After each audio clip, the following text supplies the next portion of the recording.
We are now on part 3 of our wonderful interview with Madhusudan, and we're going to talk a bit about Om. Yes. I had asked him, Mother, what does Om mean? And she told me, my son, it is the voice of Brahman. It is the voice of the divine. It's a frequency. It has no meaning. It is creation. It created. She says, my son, with the sound of Om.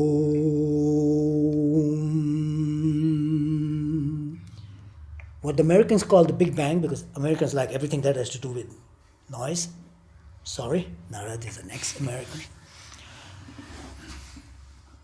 The divine philosophy of India explains the creation and says it was the sound of Om that created this universe. So Mother said, my child, Om created the universe, and so when you repeat the mantra Om, you become one with the energy of creation, which is the divine. And through that medium, it created you, and through that, you can rejoin again the origin. Om creates Madhu, matter, molecules, and everything came after that.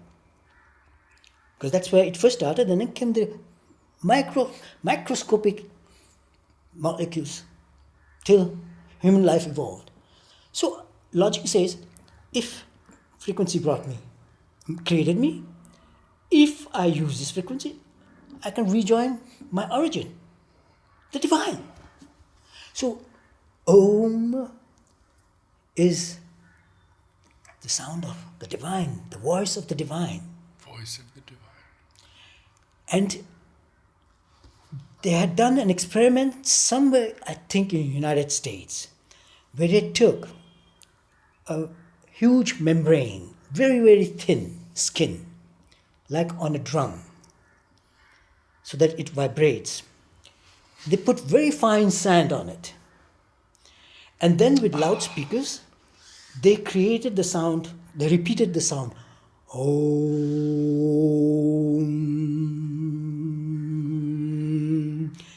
And the energy started making the membrane vibrate. And when it ended and the sound stopped completely, you could see on the sand the symbol of Om. Yes. Imagine.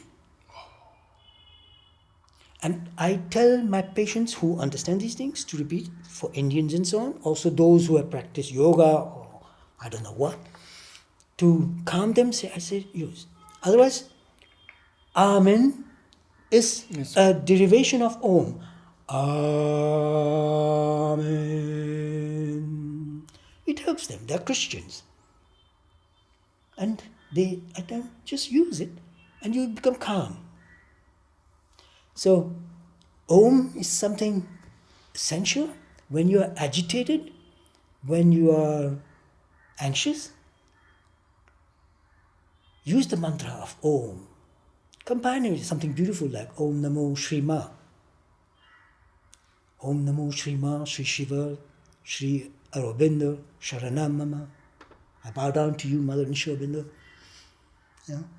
And things like that, we automatically create this frequency which created you as a spirit, the sound.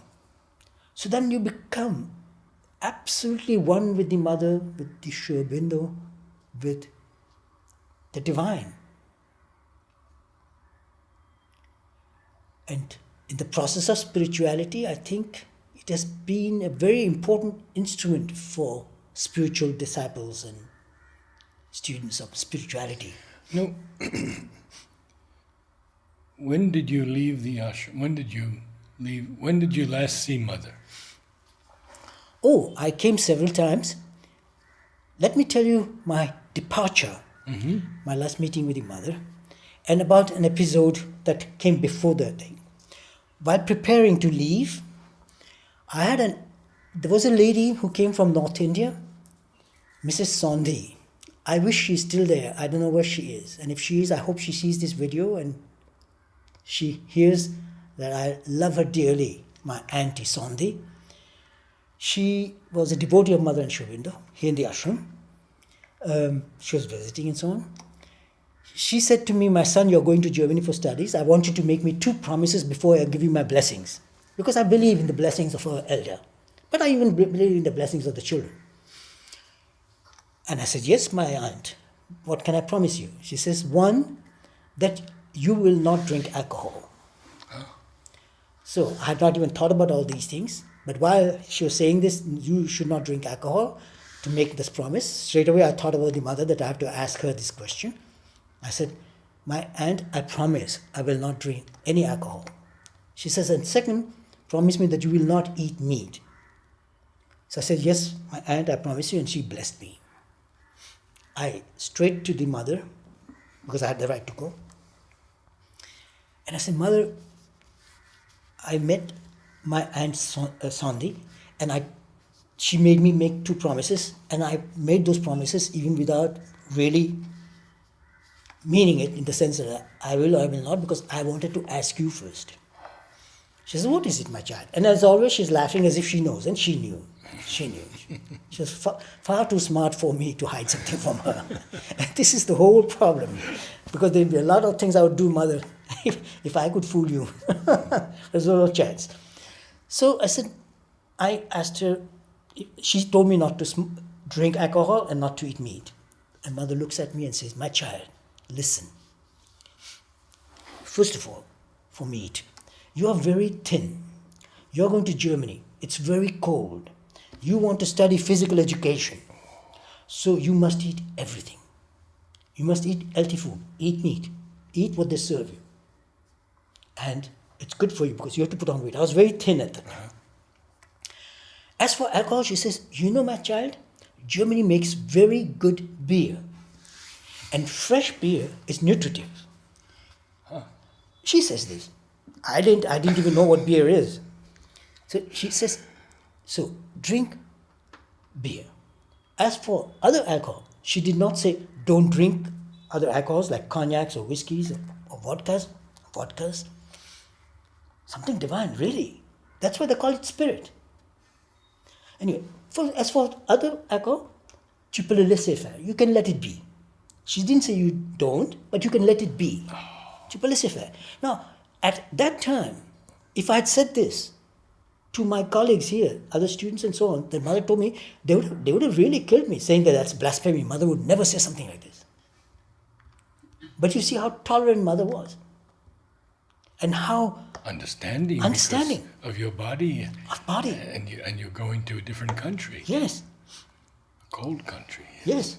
And these are fantastic examples. The reason, and then things like what you taught me in my life. I'm one person, and perhaps the only person I know, because others might be doing it too, who do not try. I will never tell you, I will try to come. I will come or I will not come. Because if I say I will try, it means 50% chance I will succeed, 50% chance I will not succeed. And I'm so proud, I'm so arrogant over myself. I said, no, either you do it or you don't. So I say yes or no. And that Mother taught me. Why? Because I told you, I used to go to her, she used to give me 2 fresh tomatoes, and in a basket she put this egg. Yeah. And one day I forgot to bring the basket. So she says, my child, where's the basket? I said, I forgot because I was playing. Doesn't matter, she says. You take it in your hand, but make sure you don't break it. And I said to her, I will try to make sure that it doesn't break. She says, arrête mon fils. No. N'essaye pas. Do it. Don't try. Succeed. Do it. I said, yes, Mother. I will make sure it won't break. And since that time, I don't believe in saying I will try. Either I do it or I don't. Now you're going to tell us. So the last visit, when I'm leaving, I went to her for my blessings and so on. I can still remember. I had tears in my eyes, and she says, no, my child. You are going for a very important mission. And the last word she says, and she blessed me. I was there for a long time at her feet. You should have. You put your head there. Alex, you put your head on Mother's feet. You can still do it with the samadhi, but with this feeling that you're virtually putting your head on her feet. Don't ask anything. Just say, Shrima, ti amo, I love you. And hold the feet. Put your head on it. And you will disappear. All your pain, all your sorrows, everything, nothing is there. You have nothing to ask. You have everything. So I did that. Then she says to me, she looks at me, I'm standing in the house. Va mon fils, go my son. Fort comme un soldat, courageux comme un soldat, fort comme un saint, courageous like a soldier, strong like a saint. And I was still young. I was only 21, I think, at that time, or 20 something. But I always remember that. Courageous like a soldier, strong like a saint. And when you go out of a divine paradise like this into this world outside, and you are talking today what all is happening in life, you can't imagine what that blessing of being strong and being courageous means. This is what brings you through everything, through every single battle, because you remember this when she's there, she's saying, she puts it in you. And you become that. And look, why this was a paradise. So never try, be strong, be courageous. And I will never, never, ever change. You said you came back sometimes. Oh, I came often. And every time I came, I had this privilege of always the mother, and that's the only reason I came. And every single time, she said to me, my child, you have to continue your work outside. You continue learning. You continue doing what you're doing. And I didn't have any sense for money, earnings, nothing. At that time, there was, India, one could not take out currencies. You could not convert rupees into dollars. Yes, yes. I left India with 5 rupees in my pocket, $5 in my pocket. But she told me, my son, don't worry about money and all that. Don't worry. It'll be organized. You will organize. So I never asked for a scholarship because my father was a millionaire. And I didn't want any money from him. I certainly didn't want to take money from the ashram. They needed for other things. And mother would have given me. She said no. She gave me this chain, and I've always worn this. This was the mother who put it around my neck. And she says, wear this. Keep this always with you. And she gave me a ring, which I don't have now, but she put it on because it broke. I took it. With a picture of hers inside. And she consistently reminded me that she's there with me, because I am very attached. I'm a very sentimental person. I'm very physical. I touch my patients. I like to caress children. I like to caress beautiful objects that can be touched. I don't touch everything. I love to embrace trees, and you feel the energy. And the interesting things, oh my God, Mother has said so many things, so many stories, so many interesting episodes. I don't even know where to start and all. But I used to come on a regular basis, and inevitably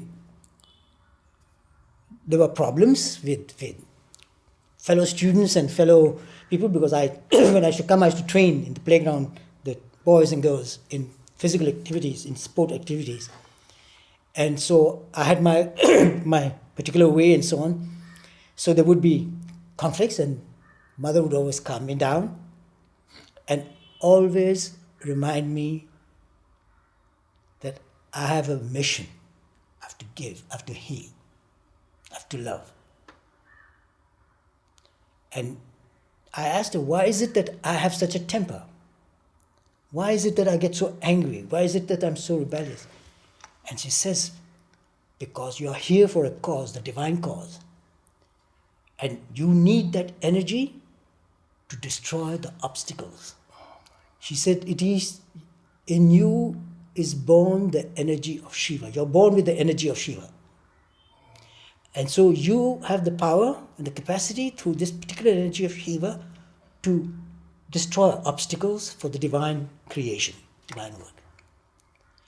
And you can see that is why I succeeded without 1 cent of scholarship, because I never asked. I worked, I've swept floors for old ladies as a student to earn money to pay for my studies. I worked in the tennis bar, prestigious of Cologne, and I was the most beloved bar boy who'd serve drinks to all these rich people who played tennis and who'd give me tips which were 10 times what they had consumed because they loved me. And I paid my studies with things like that. And I never exaggerated with my eating and drinking. And even today, my preference is vegetarian food. But I say, when they ask me, do you eat everything? I say, I eat everything. If it's not moving, I will eat it. And back to this anger. Mother. Yeah, mother told me, you have to channelize this. She says, but don't lose it. She says, you can't. I don't want it. Because I told her, why don't you take it away? About my hands also, I said, mother, why don't you cut them off? Then I wanted, oh no, my child, they're for healing. And I said, why don't you take away this? Oh no, my child. J'ai pas besoin d'enlever. She said, I don't need to take it away. But what? She said, because you will see, you will channelize. And so I am very powerful when I want to do something. Then it gets done. And I don't use it for personal prestige and power.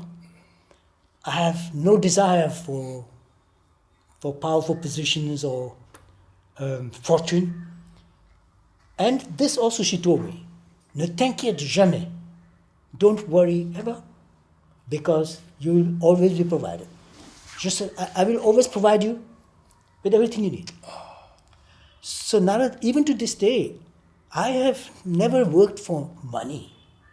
Matter of fact, it's a miracle how much I've studied. I was offered to take up a responsible position in Paris with the World Health Organization to look after Asian section of World Health Organization. And this through the contact of a friend of mine with whom I learned German in the Goethe Institute in Germany when I went. And his father was somebody very important. You speak German? Yes, Fluently? fluent. I speak fluent German, I speak fluent Italian, I speak fluent French and English. And his father was very fond of me. He was a very important person in Paris. And so when I was finishing my studies, my medical studies, it offered. So the doyen, the dean of the Faculty of Medicine, Dr. Jean de L. Mignon, fantastic man, divine person, a noble man. He was the dean of medical faculty. He says, my son, you are excellent in what you know and all that. If you are going to go and work after you finish for the World Health Organization, I know that you have no knowledge of administration and management. And that's true. I did not know what debit is, and I did not know what credit is. I really did not know. And so on. So I said, that's right. So he says, you should take courses in business administration and management so you understand what administration is, management is. So believe it or not, here's mother's child who was good for nothing. I also have an MBA, Masters in Business Administration. But it has helped. But it did mother's work. I decided not to go for the World Health Organization because, again, my rebel spirit, I don't want to be dominated by anybody or anything. Not even by my own weaknesses. I don't want to be dominated. This is why I don't want to possess anything. Because I don't want to be attached. Because then I become dependent. So it's not your spiritual dimension of you people who are sannyasis and sadhaks, who renounce everything. I renounce everything not because Mother and Shobindo have taught me something. It's because of a very egoistic reason. I feel free. If I possess something, then I have responsibility. And if I lose it, then I'm attached and I suffer. And I don't like suffering. I'm too lazy to suffer. So he said, learn. I have not still, and I have it helps me in my work. I've helped big corporations. Very, very important. Because I understand what management and business administration is. I'm not at all interested in money and profit making. But they invite me to help them solve their problems. And again, this is this integral approach because I want them to be healthy also physically and emotionally, psychologically. Because a healthy working population produces better, the quality is better, the productivity is higher, and the rate of absenteeism due to illness is reduced. So it's also good for the company economical objectives. Sure. So it makes sense that when it's an integral approach that helps them not only plan well, business strategies, but also look at this dimension of these strategies cannot be fulfilled if the population that does it, the workers, are sick and unhappy, if they are sad, if they are suffering. And I know so many managers with heart problems, with problems of nervousness because of the tension. And then they come to me, they not only are transformed, they perform well physically and health-wise, but they also become different. They're nicer to the employees. And I know that people are mean to others because they're afraid, basically, to lose power. And I don't want power, so I can be mean because I got angry with you for something, but I don't hate and I have no enemies.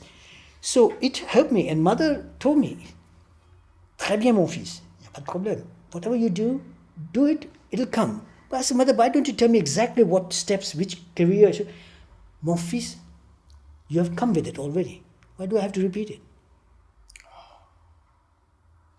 So you can see why I used to get angry with her. Because she would not explain. Because she didn't see the need to. But she had also the reason that when it comes by itself, you become aware. When the situation comes, you see you have the capacities. I want to ask you something very special. Monsieur, And that's about your contact with Sri Aurobindo at any point in your life. physical contact was only at darshan time, where I insisted on a smile from him. I told this to the mother, and she says, "I know. I'm always witness to it, because then I used to take more time than everybody else, which was unacceptable because everybody just. I don't know why they were afraid of Mother and Sri Aurobindo. Matter of fact, I can't understand why people are so devoted to Mother and Sri Aurobindo in the sense I want them to love Mother and Sri Aurobindo, not be. With this open relation, hey, ti voglio bene, mamma mia. Madre mia, or mamma mia. I love you, mother. And with Sri Aurobindo, the contact was this particular contact. And then there is this intellectual contact is in the things that I've been writing. But it is not in spirituality. As I said, I've written a book on spirituality, illuminated materialism, and the fabulous human mind for self-fulfillment or for happiness. Because I see everywhere I go, in the ashram, everywhere else, there's this conscious or unconscious idea in the head that either you're spiritual or you are materialist, either spirit or matter. And people feel guilty because they need money or because they are working for money. People feel guilty to be rich. And so many people said, yes, I would like to earn. I don't want to make too much, just enough. So why not too much? Because mothers explained this to me, that money is energy, Lakshmi. And Narad, apart from nature, everything else you see on this earth was the power of Lakshmi behind it. Without it, it can't be. Mother explained me the process of manifestation. Because I asked her, how do things come about to be? Then she explained me, it starts with the energy. It started with Om and became molecules. So the same thing about manifestation. Without money, nothing can be manifested. So this chair was non-molecular, was an energy. When? It was born, and she told me everything is already there. It only needs to be formulated and brought down, manifested. So this chair was already there in a non-molecular form, energy, somewhere. And then, the day the man who made this chair decided that he wanted to do something, already this energy is starting to molecularize. Then he says, what do I want to do? Because I have to live. I know it's taking time, but this is important. No. We have the whole day. No, but this is important that you understand the process of manifestation. She says, so the moment he says I have to do something, already this chair is starting to take, hey, perhaps I'm going to be born now, because he might decide to create me. Then he says, yes, I have to do something. I don't want to be a doctor. I don't want to be a tailor. I would like to do something with my hands. I want to make furniture. What kind of furniture? Almirahs, doors? No, I want to make chairs. The more he thinks, the more this chair becomes Formulate itself. Yes. Till he starts even visualizing. He has visualized it precisely. I'm guaranteeing you, otherwise it's not possible. It was visualized exactly in his mind. Perhaps he even made sketches. Then the energy of Lakshmi is applied, that he buys the material, the tools, and he creates, and the chair is manifested. Now tell me, you guys who are wise, why cannot not manifest greater things? And I've done that, and you have done it too. You're a great musician, you're a great disciple. How come? Because you wanted it. And she told me, quand tu le veux, mon fils, tu commences le procès de manifestation. When you want, my child, the moment you want, you start the process of manifestation. Alors faites attention. So be careful, my son. I said, pourquoi? Why? Be careful. He says, because you have to want the right things, because you make the mistake to want the wrong thing. Yes. You're in trouble. And believe me, it happens. Can I give an example? Yes, please. I was a student in Boston, young. So perhaps you should ask me later what mother had said about sex, because this is something to do with sex.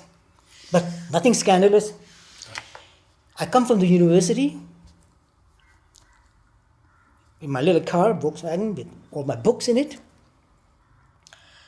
While I'm taking out the books, it's a broad avenue, And where was this? In Boston. In Boston? Yes. Okay. Marlborough Avenue. And all the homes are, in front of the homes, first there are steps that come down. Right. Then there's a little passage, a little garden in front, and then there's the trottoir, the marche à pied, or what you call it, the footpath, and then there's the road. So I park my car on the other side, and I'm living in that building there, and I see this absolutely beautiful young girl cross the street and go into the house on the opposite side of my car. Beautiful. I said, oh, I would like to know, the thought, the energy of creation, sex. She's beautiful. I would love to know her. No intention, no, no thought of sex or so on. But I know that basically it is biologically there is a drive. Well and good. I wanted to get to know her. I said, I would like to. That's already wanting. So already the process of manifestation started. 2 days later, I come back again, and she's sitting on the steps that go into her building where she lives. Beautiful. And she looks at me, I look at her, and she smiles, and I smile, and she calls me. And I said, hey, Ma, look at her. She wants to get to know me. I know that she was already laughing, because now I'll tell you.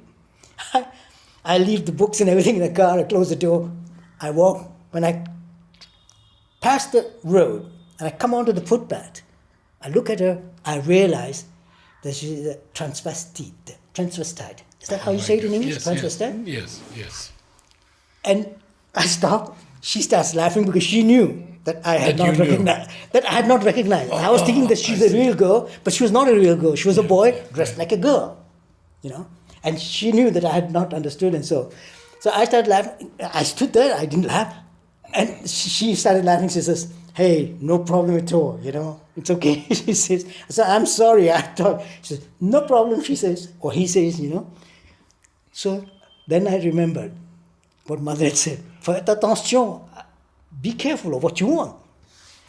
And you see what happens. I got into a terrible situation of embarrassment. And this is just an example. So we can do marvelous things with this process of manifestation, that what you want becomes. But you have to strong. That's why visualization is very important. Most people say, I would like to be rich. But if you ask them, and they're not rich. Why? Because they don't know what they want as rich. It's a feeling. But it's so already it's manifesting, but it can't descend because they have not given it sufficient energy. The energy comes when they visualize what they want, Yes. and then when you start working towards it, then it matters. It's not just wanting it. If I stay in bed all day and say, I want to create a chair, never. Mother said to us about the new music. Yeah. She said, it's just above your head waiting to descend. Yeah. Just what you're saying. Yes, this is inspiration. And once you manifest it, it can be re-manifested much easier for many, many people. So wealth is there. We can build wealth. But I am not interested in money. And she told me, well, it doesn't matter, you're not interested because you have everything you want. But similarly with healing also, if someone were to work on a specific problem in the body, it goes into the universe if they heal it. Absolutely. Absolutely. Suffering is also contagious, so is all healing. Because in the process, this is divine process, there is really no duality. There is no night and day. It's up to us. And when you create something beautiful, it goes wider. So in healing also, I want people to really visualize not the illness, visualize their health. And when they say Om Namo Shri Ma, you become Shri Ma, or Om Namo Shri, or just Om. You become that Om, you are in absolute health because energy has no molecules, it is not biological, so it can't have illness. Only molecules become ill. Only cells become ill. My brain cells can become ill. My thoughts, no. And I have told my brain, you think what I say, I, as a divine spirit. And that's why then I don't have 55,000 thoughts. Only thoughts that I like, and only thoughts that make me smile and laugh. And very often my wife will say, I'm sure you're thinking of something humorous. I said, why? Because you're smiling, she says, and you're laughing. What are you thinking? And I tell her what I was thinking about, and then she starts laughing also because there's so many humorous things in life. And it's interesting. I did want to ask you, and of course, whatever your response is, I fully accept. And that is about the supermental force that they have brought down to Earth. And you see, this is the whole point again for me, why I'm a rebel. Why I said I don't want people to stone me and say this guy is crazy. But what makes me mad is that they have brought down this force. You say it, everybody repeats it in the ashram, everybody is saying it all the time, everybody is just talking about it. But nobody is doing anything about it. This supramental force can only be used if you use it. It can only work if you use it. I can have $1 million in my pocket and they will crumble and die and perish unless I take it out and use it. The energy of Lakshmi can only work when you apply it. Money by itself doesn't move nothing, but how you use it. So the supramental force, the only way it works is when people like you and him apply it, manifest it, use it. But don't think that it has to be used only for high noble things. For even the daily stuff of your daily life, by this feeling of absolute awareness inside, this psychic consciousness, this divine soul consciousness. In this new book that I've written about mind, spirituality, materialism, and the fabulous human mind, I explain the value of all these things together, why they're each, all of it is important, but together. That is the whole idea of the integral yoga, if I've understood well, Sri Aurobindo, unless I'm totally fucked up here. that I've not understood nothing, but what I understand from Sri Aurobindo's yoga is that this life is not just for living in heaven, but living it here, bringing heaven down here, and living this heavenly life on earth. And becoming the divine beings that we are inside, outside. So, talking of this supramental force, my God, but this is what is, I'm 78, I'm in perfect health. I got diarrhea day before yesterday, but my body had it. I did what was necessary and I'm okay now. So, supramental force is there. And people are waiting for some miracle to happen to show that this is supramental force. But this is happening all the time. Why is it that Pondicherry was not wiped away when the tsunami came? You know? Why is it that Madhu and his wife were out on the streets when the last cyclone, when you were talking about there was a cyclone some years ago when Maurice's house was completely destroyed. And we were supposed to move in for 1 week there because we were in the new guest house. They could not keep us for 1 week. We had to move out and then come back after 1 week because everything was booked in advance. And we decided, Maurice said, look, I'm going away on vacation for 10 days or whatever, so you move into my place. Here are the keys, or you get the keys and you will get and you move in. And we decided no. We woke up, we said, no, we'll go back. We had reserved for 4 weeks. We flew back in 5 days. And the day after we moved, we flew there. When we arrived, I got a call saying, my God, you must know something that everybody else doesn't know. I said, why? He said, you escaped before the storm came, because Maurice said himself, my God, what would have happened? There was not a single room available anywhere in the ashram or in Pondicherry. Yeah. So we had to go to his apartment. But if his apartment was totally destroyed, he said, totally, everything was just water. All the glasses, everything was broken. Everything. I don't know if you've ever been to Maurice's house. Yes, I have. It's incredible. Yeah. He said, Madhu, you couldn't have stayed anywhere. It cost him a fortune to redo it. So now you can see that supramental force works, but only if individuals apply it, and by individuals and not just like that. And then each individual counts. So more people use it for their personal life, for their personal self, and in their daily process of living, and in the state of consciousness, then I think that would be fantastic. So I don't want to be in the ashram and meditate for hours in front of the samadhi. That's for me waste of time. And I told that to Mother, and she said, that's why I said to you not to worry about my meditating.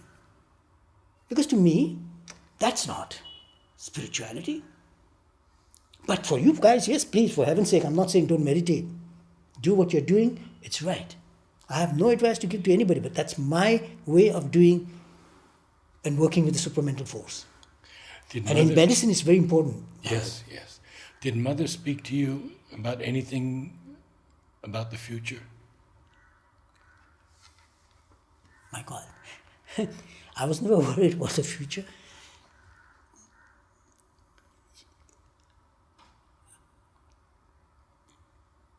The discussion of the future was always between the rapport of Mother and me.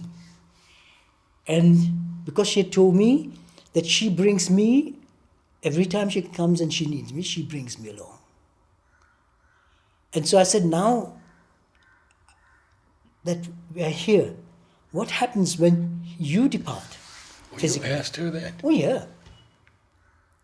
And she says, my son, same procedures as every time.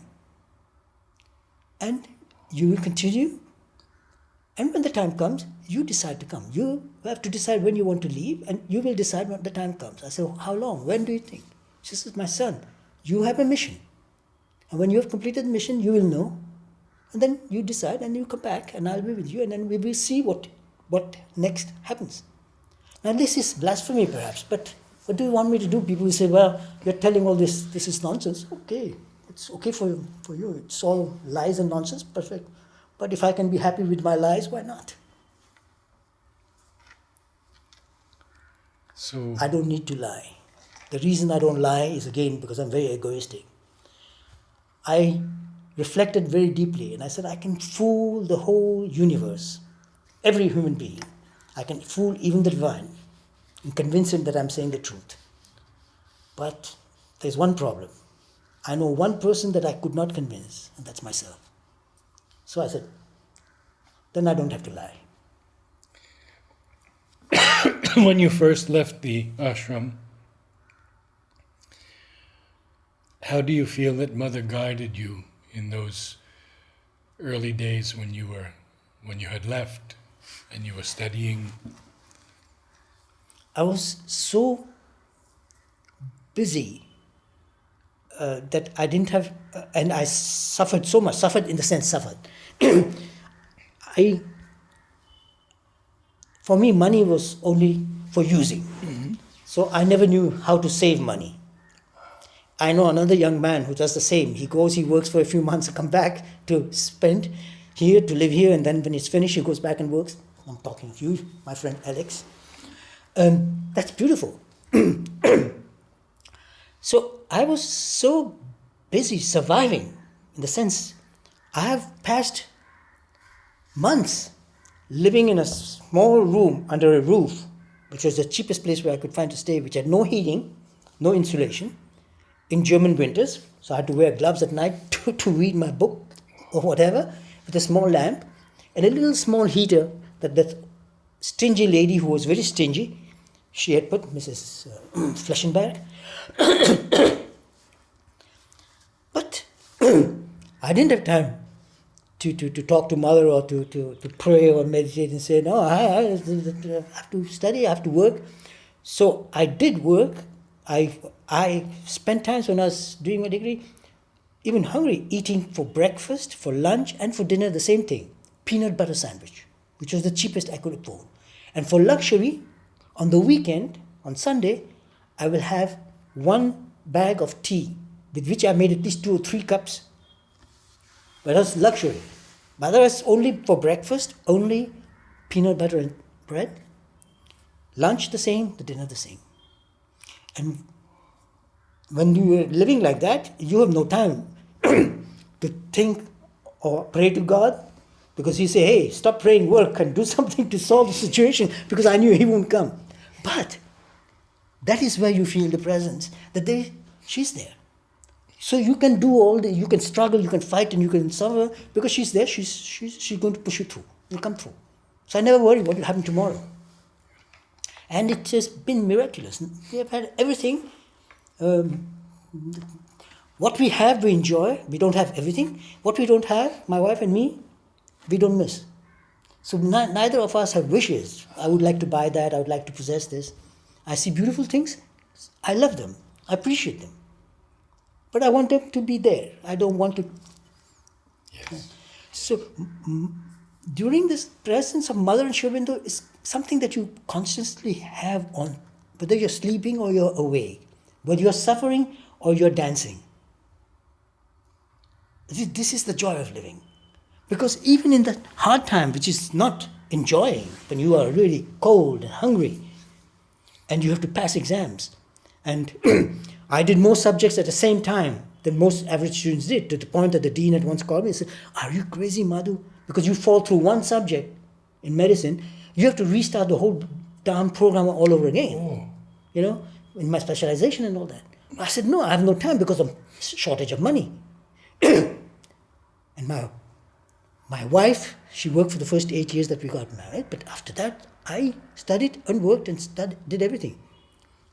And she has always, I'm talking about the mother, she's always somehow organized that there was enough that this guy won't perish. What divine creates, not even man can destroy. And that is how I feel the presence of Mother and Sri Aurobindo. There are no spare moments. There have been moments. One incident's very interesting, and that's also miraculous. I was invited by patients in Rotterdam. So I arrived from Canada by air to Amsterdam, and I had rented a car. So I was driving with the car early in the morning. I'd flown all night. I was driving early in the morning, very early, on the highway, very fast, alone in the car. It has never happened to me. I do not know what happened. I know, Mother had always said, awareness, my child, be conscious. But somehow, I fell asleep. And the car went off the road. Very 100 150 meters down the down the mountainside with trees, forests. The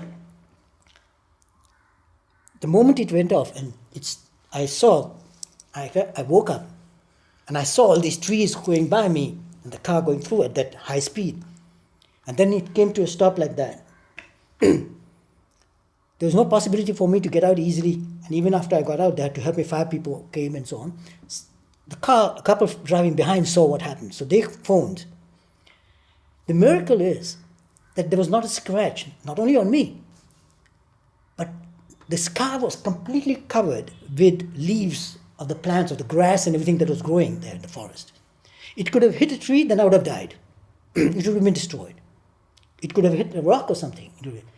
They pulled out the car. It was full of dirt, earth, and the windscreen and everything was completely covered with these petals of these high grass and plants. Because there are plants, they got crushed, but they did not destroy the car. They pulled out the car with cranes and everything. It was a rented car. And I said, now let's see what happens. I have to talk to my insurance if there are damages or something. Nothing. They washed it. There was not even a scratch on the car. Not even a scratch on a car. Everything perfect. And somehow everything was organized that I reached Rotterdam to give my conference and do my work. So if these are not moments of grace, and very interesting, so I wrote saying, thank you for being present at a time when I was not present. Because it's true, I was not present. Can you end with some humorous remembrances, perhaps, of your times with Mother or in the ashram? You've told us so many things already, but I think there are still a few more. Oh my God. Let me think what humorous, because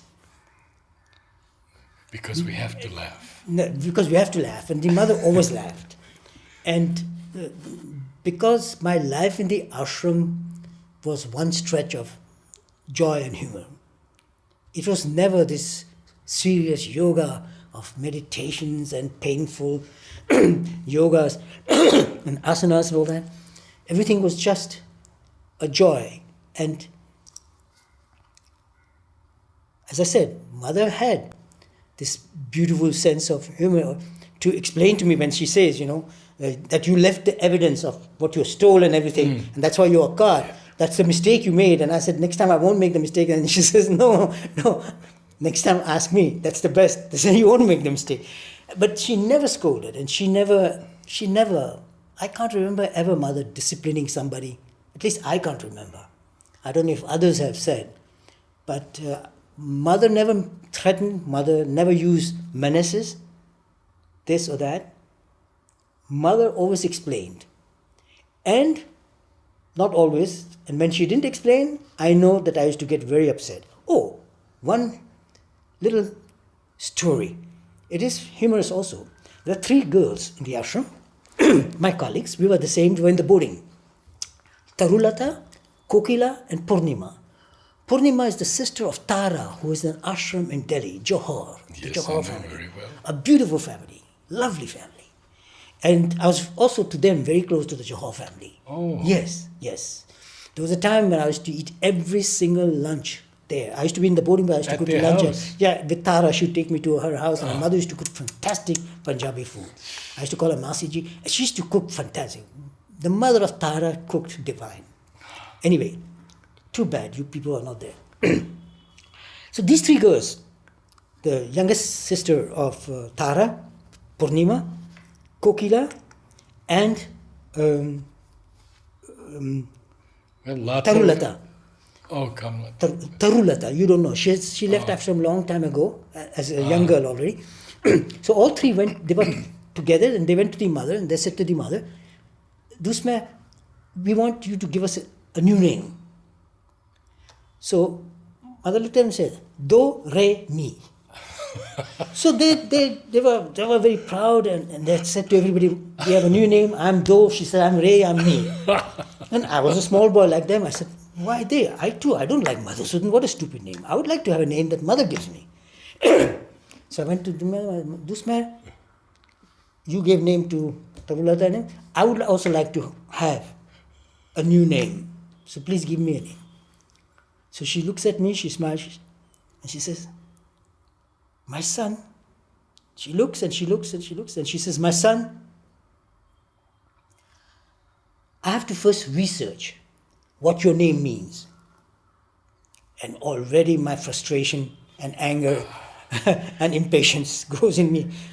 Huh? They get straight away, do, re, mi, and I have to wait. Say, yes, my child, be quiet. I have to first research. Then we will see. Then we will see, she says. The next day, she saw me going to show in the room. She calls me fiston. I go. She says, my child, I meditated on your name,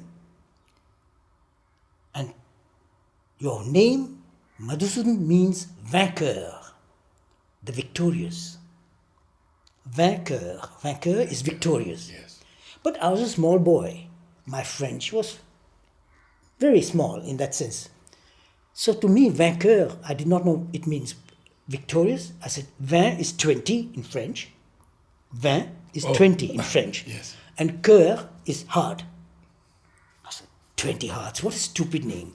And she says that it's very important. That's the right name for me, a boy with 20 hearts. I was frustrated, Alex, you won't believe. I was really frustrated. Then, it dawned on me much later, many years later, when my French became much better. I said, what a stupid fool I am. Vainqueur means the victorious. So I talked to the mother and I asked her, I said, doucement, is that true? Vainqueur means victorious? Mais sûrement, mon fils, c'est toi. So yes, my child, that's you, victorious.